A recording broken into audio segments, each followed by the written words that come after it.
back to Builders of the Broken Bazaar. I'm your host, Dr. Tabish Zaman. Now, today, this episode is very different because on this podcast, we talk a lot about entrepreneurship, but usually it comes with some level of choice, a decision to start something, a decision to take a risk. But today's conversation isn't built on that kind of choice. My guest is Mohammad Helles. He's joining me from Gaza. And before anything else, before tech or before Gaza Bridge, as we get into it, I want to talk about him carrying responsibility, him carrying that expectation, and him carrying that life that needed to move forward. So, a lot to talk here. He has taught himself to code, not in ideal conditions, not with time or comfort, but in between everything else he had to carry. And slowly he found his way into remote work, into a world that on the surface, to all of us outside, it feels borderless, but a world where skill should be enough. But what Muhammad encountered is something many people never have to think about. What happens when you can do the work, but the system around you doesn't allow you to fully exist within it? And I'm talking about payments. When payments don't arrive, when access is blocked, when something as basic as receiving what you have earned becomes uncertain. And this is where his story, Muhammad's story, actually changes because this isn't someone navigating difficulty. This is someone who has refused to stop at any point. And in the middle of everything, I'm talking about loss, I'm talking about disruption, uncertainty. He, Muhammad Helles, decided to build, not just for himself, but for others around him, facing the very same reality. And that is exactly where Gaza Bridge comes in, not as a typical startup, but as something grounded in lived experience, a way of making sure that when support exists, whether it's money, whether it's aid, whether it's opportunity, it actually reaches people. And that is what Muhammad is all about, clearly, directly, and with dignity. So today's conversation is not just about what Muhammad is building, it's about who he is and how he sees Gaza from within it, how he sees the world beyond it, and what it means to keep showing up, not just for yourself, but for others and for his community when everything around you is so uncertain. Muhammad, what an honor to have you. Thank you for being here. Thank you, Dr. Tabish. The honor is mine. Also, thank you for this great introduction. So, let me introduce myself. I am Mohammad Helles, software engineer from Gaza. My story started 5 years ago, where I was working as a construction worker after finishing high school with excellent marks, but I couldn't continue my academic education because financial, let's say, I couldn't manage it financially. So I worked as a construction worker. But I have been always loved the tech, like the tech, and been being up to date with all the tech technologies and trends. And that's led me to learn web development. And I have started learning on my own. Then I joined Gaza Sky Geeks. It's a place where you learn tech in different paths. So I have joined them and being success with them. After the program ends, I was a lucky one. So I gained a remote job with Saudi Arabia company. I worked with them for 2 years, and then worked for company in UK, and I keep improved and moving from company and to another company until the waters come. Uh, I stopped the work. I couldn't manage to working while I'm evacuating from place to place and helping my family to survive and even my trying to survive.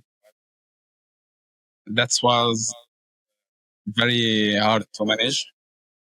But um, I repeat, I was also lucky to return to work and able to have a job at that hard time. So I continue working under war. It was like not something good, but I keep remind myself like, what would I do if like stopped? There is nothing will change. What I can do is just continuing and doing what I'm doing, and I think it's worth at the end. So yeah. Look, Mohammed, I have known you for some time now, and I can clearly say you're one of the most gracious person I've met in terms of how you've gone about doing things. So there's so much to unpack today in our discussion. And I really appreciate you giving us that introduction, a bit of a small highlight of who you are. And I promise you, I'll take you all of it there. But what I want to start with, like I said, we are so grateful that you're here on this podcast. Now, before I look into your tech journey, before I look into your entrepreneurship, what you're doing with Gaza Bridge at the moment, I am very interested and I'm very keen in knowing you as a person. At least I know you, but for my audience and for people who listen to this podcast, it's important to know who Mohammad Helles is. Because first thing, you are young and you are very, very tenacious in terms of what you are building. But the important fact here is that you're from Gaza. And when people listen to this, when they hear Gaza, um, I feel the normalcy or the normality has gone away. So, as we're speaking today, I would really love for you to tell us, and this is so important, tell us, what does normal look like for you right now? And what does even normal mean to you and mean to people who you're surrounded with at the moment? Okay, this is a good question. Actually, I'm gonna say like there is nothing is normal in Gaza. Even before like the war, we have like uh, faced a lot of wars, but on a small ranges. It's continuous like for 12 days, 10 days. But there is no normal situations here in Gaza. We all like not. I'm not just talking about me. I'm talking about my people here also. The normal people here is in nature. They have resilience and ability to work and doing their best and improving under the hardest circumstances that someone can face.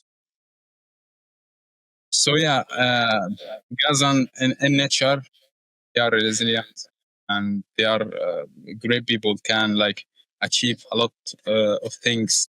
And if the circumstances and situation is normal in Gaza, I'm sure like there is a lot of achievements will like be here in Gaza. Yeah, I mean, look, I keep saying this, Mohammed, but you're very young. Your journey, your life, and again, in that period, you have seen quite a lot. Just in terms of the conflict alone, just in terms of the fighting, in terms of the occupation which is ongoing at the moment, and you have seen people suffering in around you. So, if we have to take it to a human level, thinking about people living in Gaza, when you wake up, what are the things on your mind? What are the things you have to think about every day, which clearly we don't have to because we are outside Gaza and we are only seeing those stories or learning those stories through likes of yourselves or others in Gaza. So tell us, how does it feel? I mean, what do you have to worry about? What do you have to think about now? Again, you've gone through those cycles after cycles, but where are you right now, which is allowing you to think about certain things? Actually, I've been always under pressure because the bad situations, and this makes my personality as it is. It's sharp my ability to achieve these things and keep going whatever is the situation. Because if I stopped, like nothing can will be changed. I have to trying and keep trying Even it's not perfect situation, I have to try until I success, so I can create and make impact on my life and my people life. And this is the motive for like you see success stories from Gaza, because like if they just drop everything, drop their dreams, drop their, no one like will come and like achieving these dreams for them. So yeah, this is my motive. And that clearly you are standing out. But do you feel the same for people around you? They have got a similar set of mindset. Do you feel they are also in a similar way thinking about, despite all the chaos, despite all the issues and all the problems, and these are the perennial problems happening for a very long time. Do you feel your community, your people, your relatives, your friends, they also think like you? I don't think so. People have different mindsets. So we like different from each other. But for me, I love being in winner position. Okay, okay. So what does that winner position or success looks like to you? What, like, imagine a situation. What would look like? How would you define that? Is like fail a lot. You have to fail a lot, and then Okay. you will reach winner position. Okay. Just trying to solve the things you see, not just ignoring them. So when you see even minor issues, don't say like, no, I'm not responsible about it. This take take some responsibility in yourself and try. Even if you don't solve it, actually you have like learn a lesson from trying to solving this particular issue. So this is how I am thinking about, like, even while when I'm working, if I see like someone else bug, I have tried like to fix it, even if it's not like not my responsibility, but I have seen it and it's now my responsibility. So yeah, Yeah. give it a try. Yeah, and knowing you, that clearly defines you, Mohammed. So now, earlier you mentioned about your, tryst with the construction work in, that kind of life where you were, and again, it was very different, in terms of what you're doing right now. You're more of a specialist in what you do. Of course, you're a software engineer, but can you quickly tell us what was life back then? I mean, working in construction, how, what did a day look like for you? What were your dreams and aspirations at that point in time? It was like a tough days. Mhm. I'm not hiding that part. I don't like it, but again, I have to be like in that spirit. So yeah, life at that period of like Muhammad life is, I was just waking up too early at 6 a.m., spending more than 12 hours in working.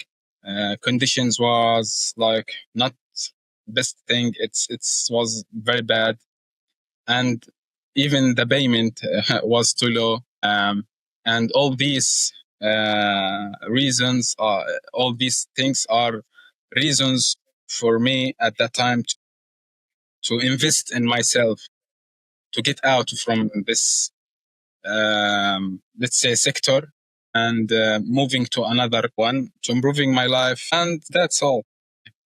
Yeah, and clearly that pushed you towards what you did in terms of learning software development. And again, as much as it was a pressure, I believe, the kind of work which you were doing, but you also, I feel, like I said, knowing you, were a man of hope. So, how did you actually make that shift? So, how did that shift? Tell us your story. How did that shift come about from being there in that sector and then suddenly? I know you gave us a brief synopsis of your journey, but can you take us that link between the software, sorry, the construction, and then the software jumping towards the coding? Yeah. Actually, I told you I have been like tech since I was young. And even if I'm working on construction work, but I have like small knowledge about how things work and the internet. And I bought a laptop from my work, and start like learning a lot of things on it, even if it's like not I'm not benefiting from it. Like this is not my primary work, but yeah, I was learning some things.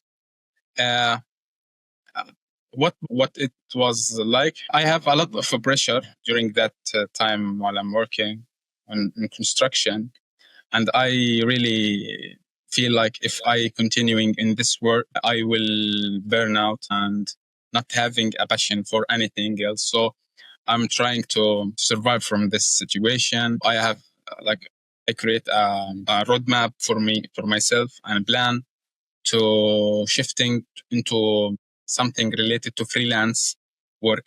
I don't know like the specific subject I wanna be specializing in, but I heard the freelance topic at that time, and I want like to do something in freelance while I'm like searching and thinking about the topics that I can work freelance. I found like there is that tech a web development thing. I really loved it. And For what me, year are we talking about, Mohammed? If just for clarity in terms of what year or where we're looking at? I think it's 2014, Okay. 2015. Yeah, that's period. I found like web development is something suitable for me because it's much different from construction, but both ways have the building concept. So you have like nothing and start like building. Even blocks of stone or blocks of code, similar. So yeah, I have like start learning on my own at the beginning. YouTube, blogs, even taking an English courses on YouTube. It was like very hard to manage. Like I have 12 hours of hard working, and even like there is no rest. And after that, I spent 2 or 4 hours from learning and investing in myself. And I'm hopeful like it's work at the end.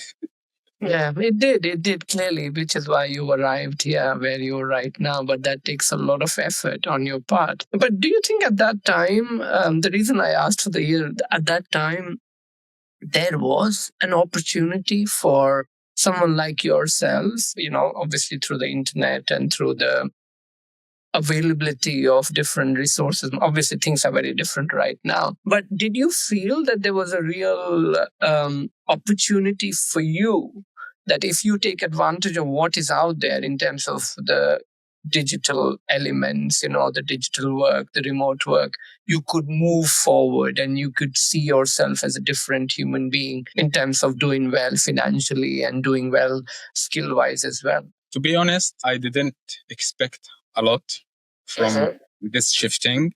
Okay. I was like trying to survive from a bad situation into like I want to make some improvements. And the situation, to be honest, it's not like that good. I don't have own laptop. We don't have internet connection at home. Even the electricity at that time in Gaza was like it's have a schedule like 8 hours of connecting and 4 hours, 8 hours of disconnecting. So sometimes like I spent a week without learning. Its schedule is um, not there when I am available to learn. And I didn't like surrender to this, trying like to save some money from my work and balancing between helping my family and working on something for my future. It's took a lot of time like to buying laptop. And not I'm here not talking about a good laptop. It's just a laptop. It's just a laptop. So how do you make it work then, Mohammed? Because the kind of work you do now is very specialized, isn't it? In terms of it requires a certain, dimensions, you have certain requirements, and then obviously you have to deliver as well. So with resources around you, and I'm talking about supporting resources so limited, how do you make it work then? And what are the challenges you face when, or do you feel that frustration that you don't have what others have, in terms of what you're trying to do? Yeah. Actually, I was not like looking for what others have. I'm focused on myself at that time, and even now I'm always focusing on myself. For limited resources and even all aspects of success, I think it's the consistency of what you are doing. So if you have like 1% of progress every day in a consistent way is better than having like a progress 150% like one day a month, let's say. So yeah, I have been like consistent in what I'm doing, in learning, even in working, because at that time I can't like leave the work because I was helping my family because my dad doesn't have work and can't like he can't able to have work. And yeah, so being consistent in what you need, you will reach what you to your goal. um, in like, I'm not saying in a fast way, because everything good is taking time, and Yes. building something good is taking time. And yeah, and I believe in this, like, Well, thank you for that, Mohammed. and I'm building good things taking time. I'm quoting this from you. Thank you for that. But I'm very much interested in your journey, and I'm glad you took us back to those times. And now we're talking about this time. So, and again, you've become such a strong foundation for your family as well in terms of the support. Have you always, like, since that time when you came out of the construction sector, have you always had on and off work remotely for an organization, or there was a period where there was no work whatsoever, given the condition we are talking about? Have you had that period where you've talked to yourself and said, there's nothing for me, or I can't keep going? Where should I do? What should I do? And that's where other people also come in. But have you had a moment where things were really difficult, Mohammed? And I'm sure it Yeah, was. yeah. Actually, I believe that there is nothing, nothing can be continuous forever. There is up and downs, good days and bad days. And for me, like, yeah, I live a couple of bad days, but keep me, what keeps me always like improving and continuing in this journey is I'm look always to the good part of the thing, the whole thing. Okay, my company is laid off me because they will like using a new AI tool and no need for like junior software engineer or senior software engineer. Okay, that's okay. I can like try to going another path, trying freelance. So you have been all like, you should be always connected with the outside world, connecting with people, making connections, trying not like being lazy and saying like, okay, I'm very comfortable at this place. Um, it's a little bit harder, but yeah, this is life. There's nothing can be forever. Look, I love your perspective, Mohammed. The way you define, the way you look at, and the way you box things up for yourself, and of course your situation around. But I think we should talk a bit about your. You spoke about ability to network, ability to be connected. Be a part of the things in and around you. And despite all the issues, you've been on some amazing panels, haven't you? You have been on some amazing forums where you have given your perspective, where you've spoken about what your life is all about. So tell us a bit about how that has helped as well. Yeah, actually, I'm a social person. I love meeting new people and get know to them. I love work talking with people always. Like how that helped me, connections make like things more shorter. It's a short way back for your goal, and I believe in this. I got a lot of referrals through my network, and also I got an offers from people. I have a coffee chat with them. Um, for me, I always keep trying to get know more people and expanding my network, either locally or remotely. So people can say, okay, you can go locally and meet people at cafes or social uh, events or something like this, but you can do it virtually actually, and and it's worked. I have like uh, I met a lot of people virtually, and we are right now we are good friends. We have like get know to each other, passing opportunities, even like if you know you can benefit from the others ideas. So when you involving others from in your thoughts and giving you and they giving you their perspective of this idea, it's like really helps. And yeah, that's what I'm trying to do all the time, trying to expanding, knowing more people, and it's like a really joyful thing to do, like knowing Yes. people. Clearly, and that shows that way there's something which a lot of the young and aspiring students or entrepreneurs could also learn in terms of how networking makes your journey a bit more shorter. You're able to get to people and try to do things a lot more quicker in terms of what your achievements are. Now, let me bring you back to what you said earlier. You have spoken about your work, obviously the remote work, and you have told how getting work is a lot easier. Like you can get work, but what is difficult actually is getting paid, especially in a situation like that. So tell us what has been your experience and why have you said that, and how does it make for us to understand? Yeah, especially in the restricted areas like Gaza, making having a work is more easier than getting paid, because can I say Zionist controlling Please and feel free to say whatever you feel like. yeah, Yes. so the Zionist controlling almost on the worldwide economy, and almost all the tools that we have using in payments, we are have restriction in using it. I won't mention here a couple of ways. PayPal, we can't open an account as an Palestinian. Wise, I can't use it. Even the global platforms like Upwork, it's required PayPal or a payment gateway to use and connect with it, and bank transfer. And when talking about bank transfer, it's a really headache for people here in Gaza, because not everyone having a bank account, and the fees are too high. And for small freelancers and people who are starting their journey, they can't just afford these fees from Upwork side.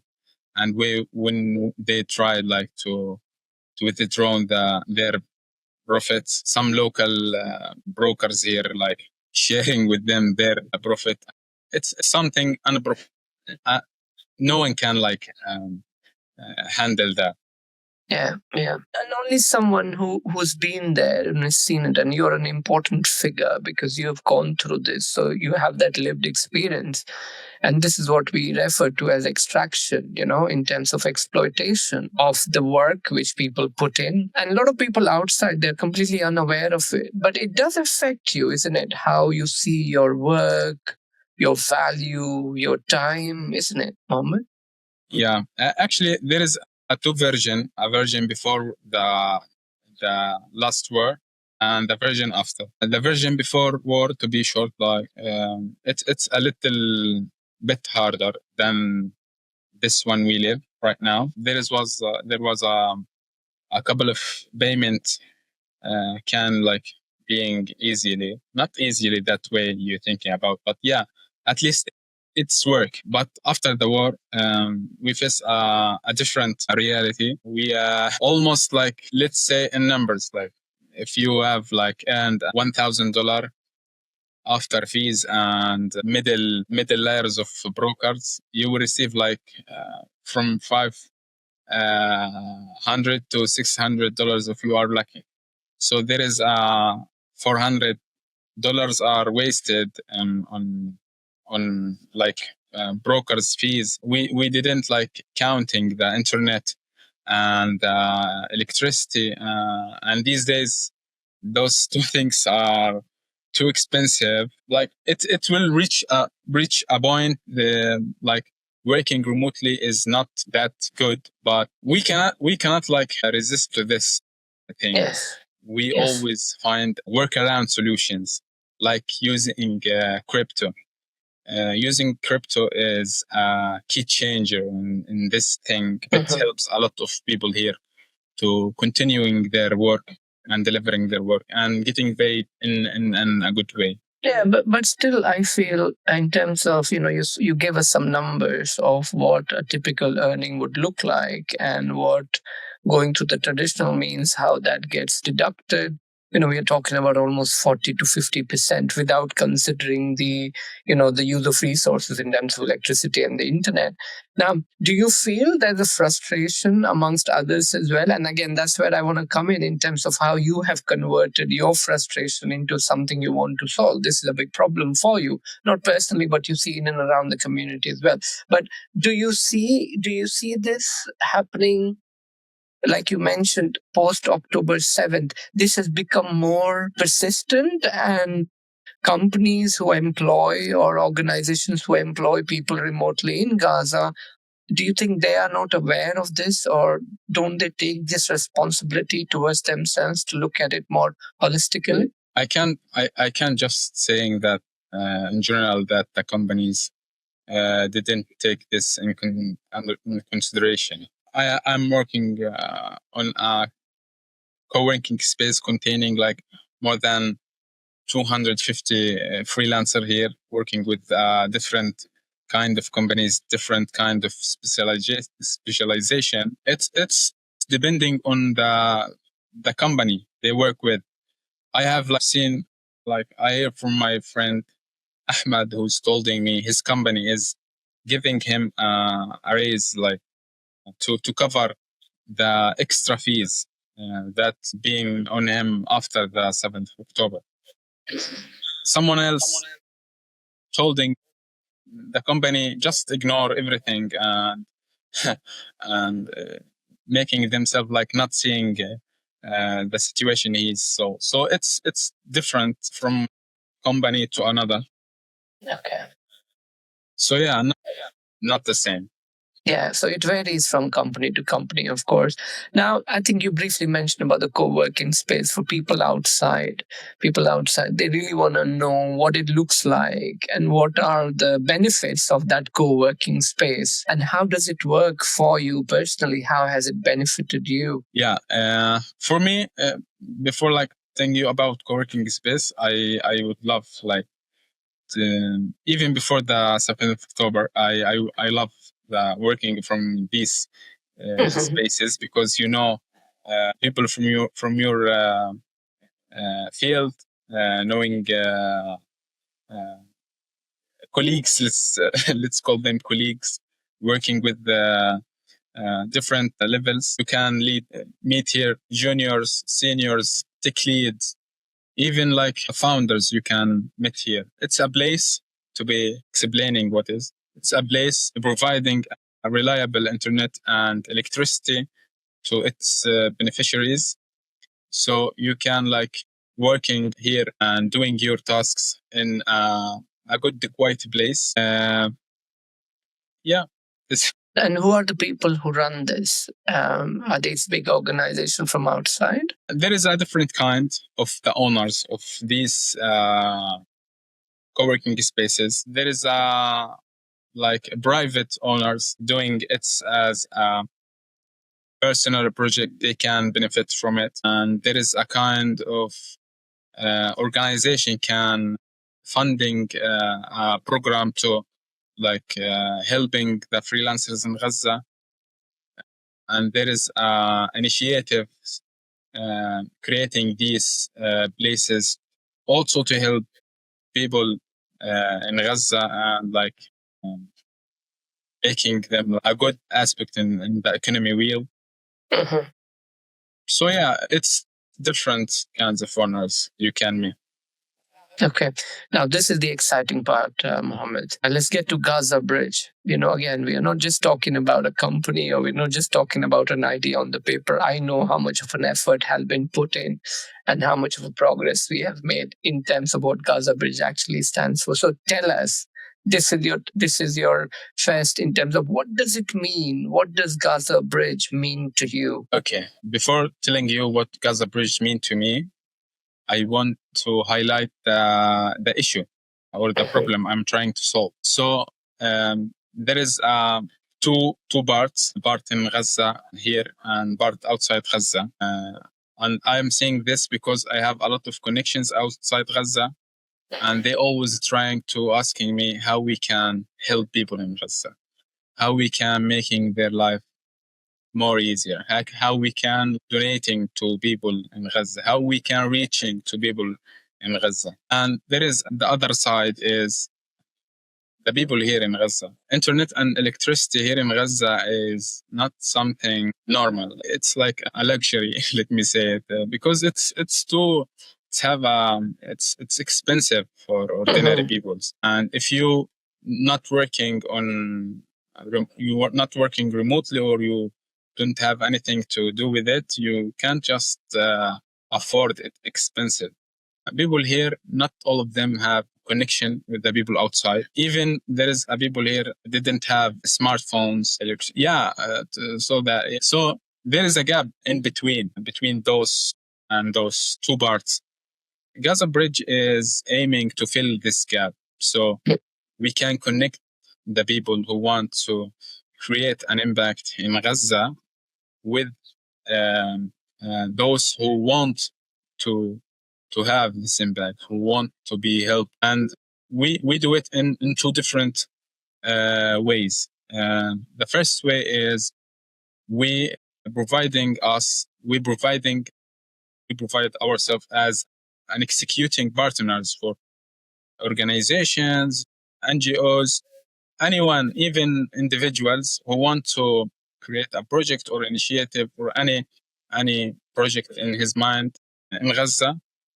We can behave like his execution partner and doing his project on behalf of him and receiving him the results. This is the first way. The second way is I'm aiming to help those people who not reachable through due several issues or circumstances with crowdfunding campaigns, so we can make helping them in their basic needs, making them like to survive until that they can invest in themselves after. Like, so no one can think of education or learning a new technology or learning a new skill or even working while he's hungry. So our goal is like covering the basics needs at the beginning, and when it's become like more reliable thing, we can invest in their like education, these other things. So yeah. I think you have given us a very good insight on what Gaza Bridge actually stands for. So if I see it correctly, and if I understand this correctly, there are two ends to your Gaza Bridge, isn't it? Where you're looking at making sure people who want to support the community or a group of people in Gaza, they are able to see that chain of how their funding or their donation comes in. Now, the other problem which you're looking to solve through Gaza Bridge, if I've read it correctly, is that you are the you are the execution partner, and you make sure that that money or the donation or that support reaches to the people. Now, again, over the years, the work which I have been doing in Gaza, one of the biggest problem which I'm seeing is, as much as there is a lot of support which is going in, despite all the blockages, but again, there's a lot of profiteering happening as well. And when I say profiteering, I am seeing there are people who have accounts, who have access to the smartphone, who have access to the internet and different platforms. They are able to attract a large amount of donation, okay, and that that is something which obviously they are working with, putting their effort and time. But at the same time, like you mentioned, there's a large group of people in Gaza who do not have access. And if I'm correct in understanding, your Gaza Bridge is looking to reach out to those people, right? Yeah, yeah. This is exactly what I'm talking about. As you mentioned, there is those people who have access to internet and can connect with other side have already created campaigns and making it to survive. And a lot of them even get out from Gaza while the Rafah crossroad was open. And I'm aiming to fill the gap of reaching those people who can't be like reaching out and asking for help to survive. But I want also to highlight something here. I want like to do it in a dignity way because uh, I'm on the ground, knowing how how people here like getting benefit from these things. Mhm. Even you may see a lot of pictures about it. It's not a human thing to do. So yeah, I will do it in a more respectful and dignified way, starting from reaching out to them to asking what they need, to giving them what they need, from reporting it, because the, the steps of fixing the issue will be like developed in a perfect way. I know you, and I have been looking at the work you're doing in terms of the pro. So I'm aware of your processes and systems in place, and you have gone way out of your comfort zone in ensuring that you have addressed some of those. And I love the word dignified, or the dignity which you mentioned, which also tells me that you're so close to your community. You're so linked to you understand their issues, you understand their problem. Where again, on this podcast, I talk a lot about romanticization, where you're not just using it in any way to benefit you, but you are really trying to solve a problem for them. And again, that would be a brilliant representation of your community to a group of people outside Gaza who's looking to help. So, you are with your engineering background now as an entrepreneur, you are setting processes in place which allows you to do this in an efficient manner. But do you see the challenges also, Mohammed? What challenges do you feel on the ground when it comes to doing a work like this? Yeah, I'm aware of the challenges maybe we will face. So actually, there is a lot of them. One of the challenges we will surely facing it is the highly demand of our services. So when we are trying like to launching initiative and we targeting just 100 person, the demand here is too high. Like people here in Gaza almost uh, lose everything they have, their jobs. There is no local work here, so they can work their homes and their money. Actually, during the genocide, they spent all what they have. There is a lot of demand will be in our services, and we will create a system to like setting the most needing people at the beginning and continuing this until it's like we ensure we are choosing the right person to help. And this also can be solved by reaching more organization outside Gaza so that we can like get more help from their side. We can like cover more people. This is the first challenge. The second challenge is the executing.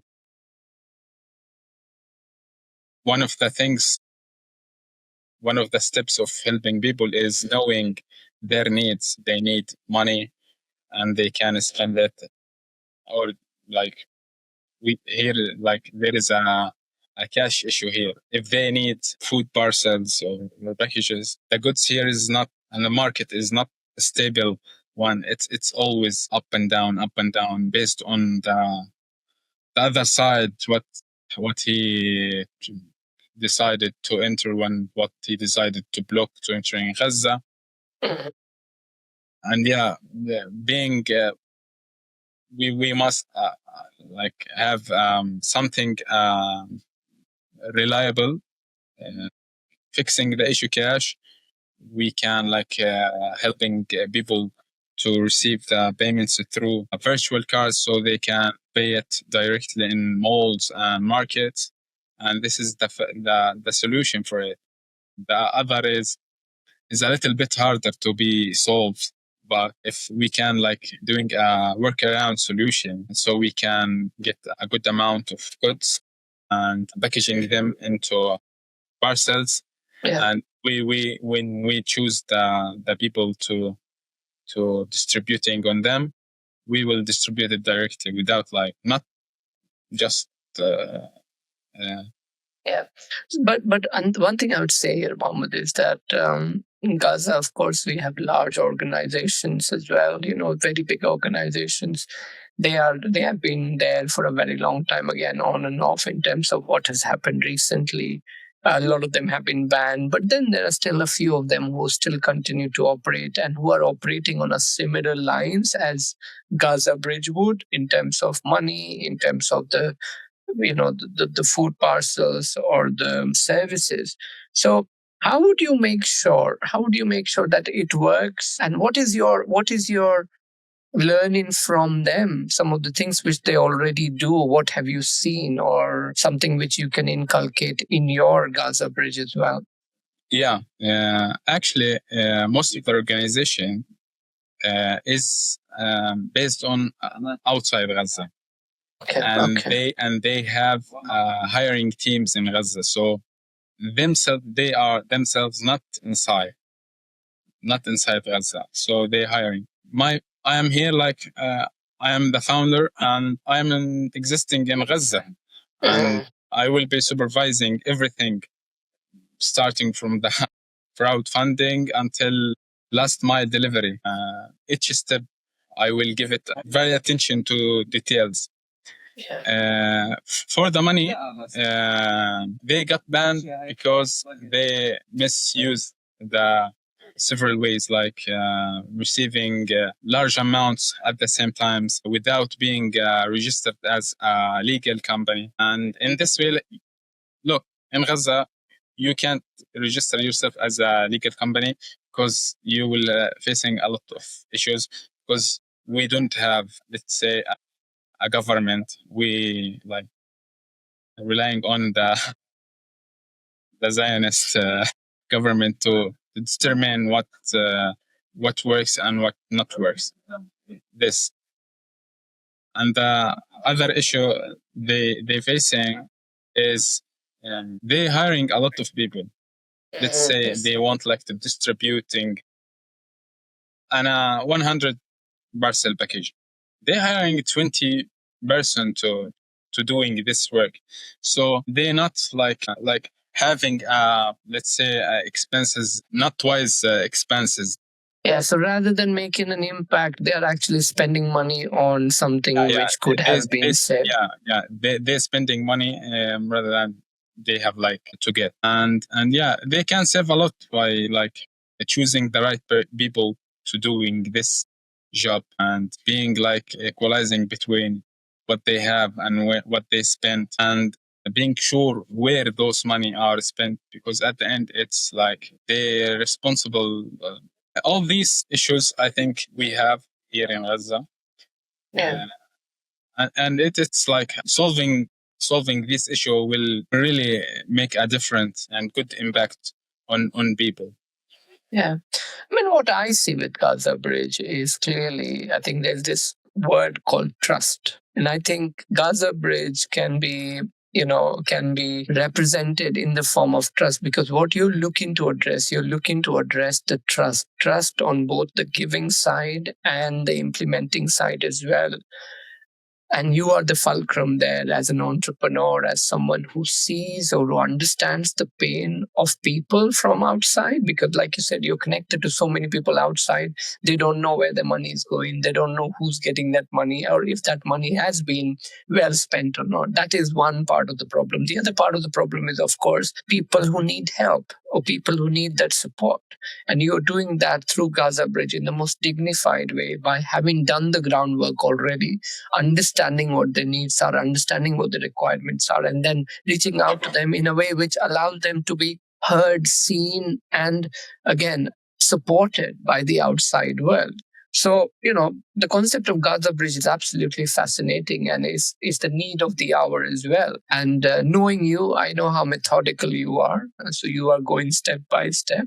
So what does the vision look like? How far do you think you have come on this, and where would you like to go with this? Actually, this Gaza Bridge right now, it's the right time for it because 3 years since the 7th of October, and we didn't reach to the peace point yet. I hope we reach it soon, but what happens on the ground is far, far away from this point. On paper, they reached a ceasefire agreement, but on the ground, it's really different. What I'm aspiring to achieve, or my vision to Gaza Bridge, is to, as I mentioned before, to fill the gap and make a good impact on the community, fixing this issue.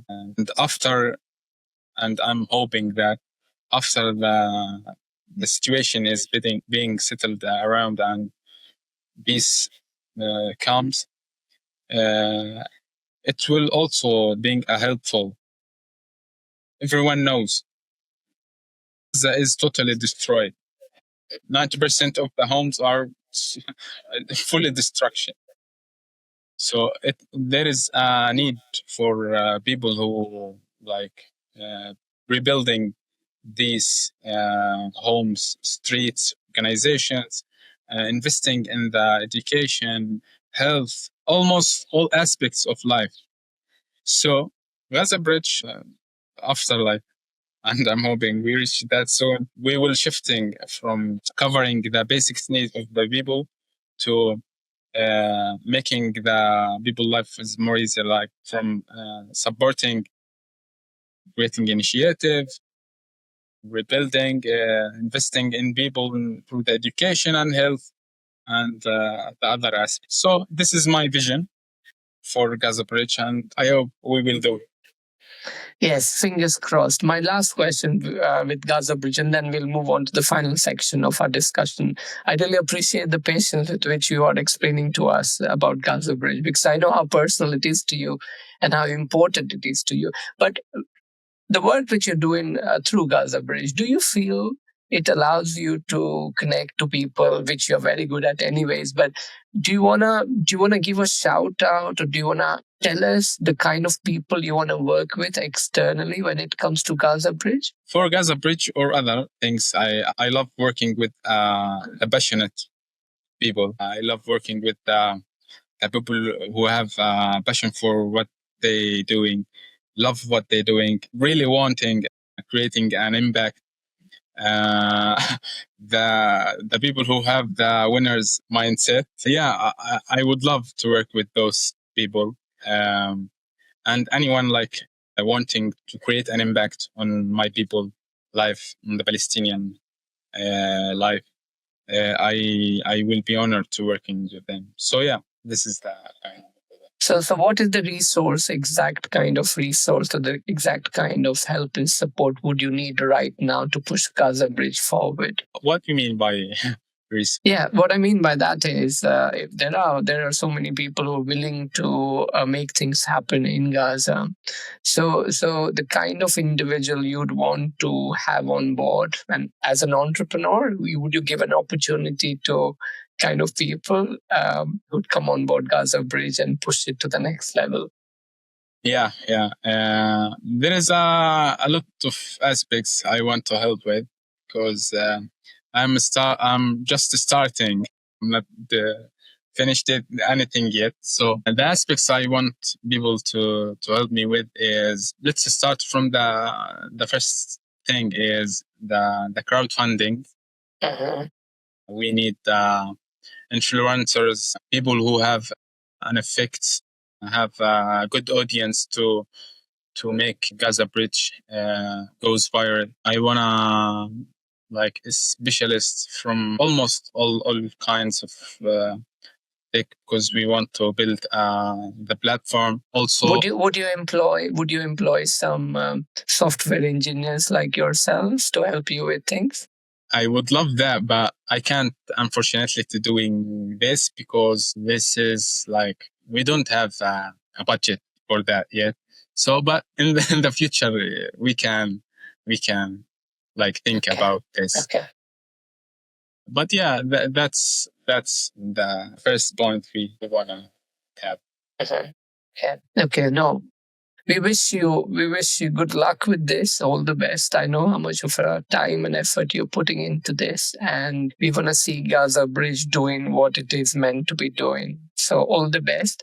Now we'll move into the last section. This is the last section before I close it. Now this requires one word, and I've got 5 of them here. We'll go through all of them. So we want to know, of course, you've given us a very good illustration of who you are as a person, what your vision is, and what Gaza Bridge stands for, and why Gaza Bridge stands for what it is aiming to do. So tell us, Mohammed, one word which describes your life right now. I'm blessed. Blessed. Love that word, blessed. Thank you. Now, let me take you to your people and our people. One thing people misunderstand about Gaza. Yeah, I can't describe that in one word. I can express it in a short way. People think that Gaza people is always being in this situation. No, actually, they are. We are before the 7th October. Most of us have suitable work, not have to like asking for help from others. This is, I think, this is an permanent situation. Once we like get through these hard circumstances, we will start building our lives, and we will rebuilding our economy. So we can rely on it. People in Gaza are really in need for help these days, especially these days, because they already have lose everything.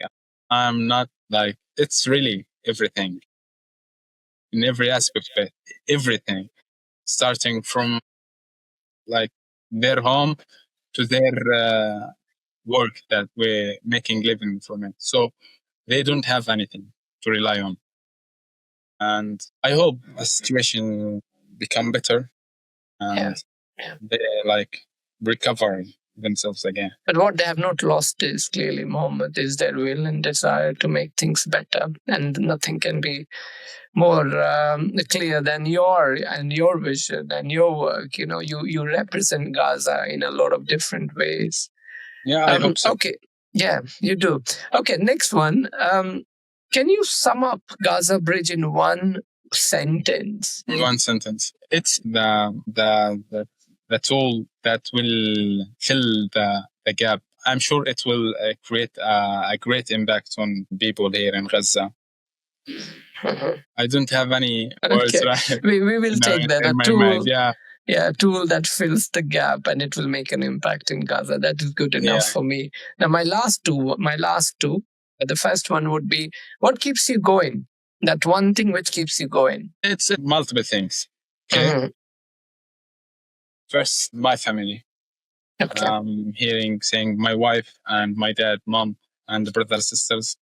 My family. This is what makes me keep going. Your family.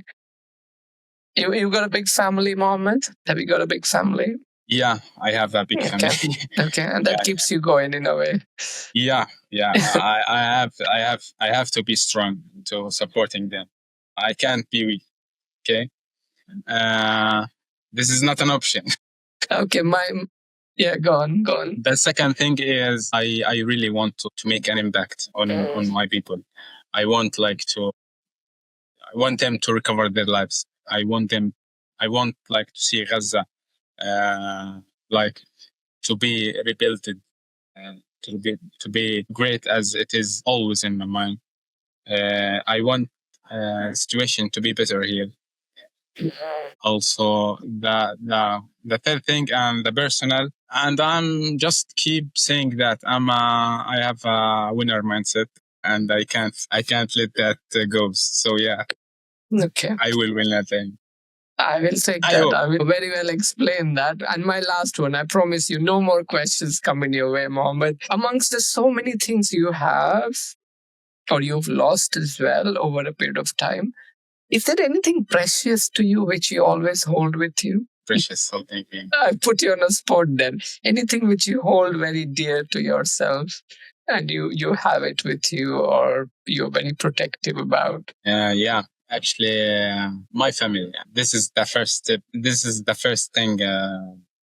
My first priority. So yeah, because I have like being lived in war zone is tough thing, and seeing other losing their people, it's something I don't think I can afford. Yeah, I can't explain, but yeah, I get it. I get what you're trying to say. But Mohammed, you've told us so many things to us today, and I'm extremely grateful. And thank you so much for the conversation. There's so many things which has stayed with me, but the fact, because this is an entrepreneurship podcast, the fact that you're building. And you're building in a situation where you are in a place where people are literally losing their lives on a daily basis, where again we're talking about hunger and famine, which is so real, and there's nothing which is guaranteed, but you're still trying to create something which actually connects people, and that matters quite a lot.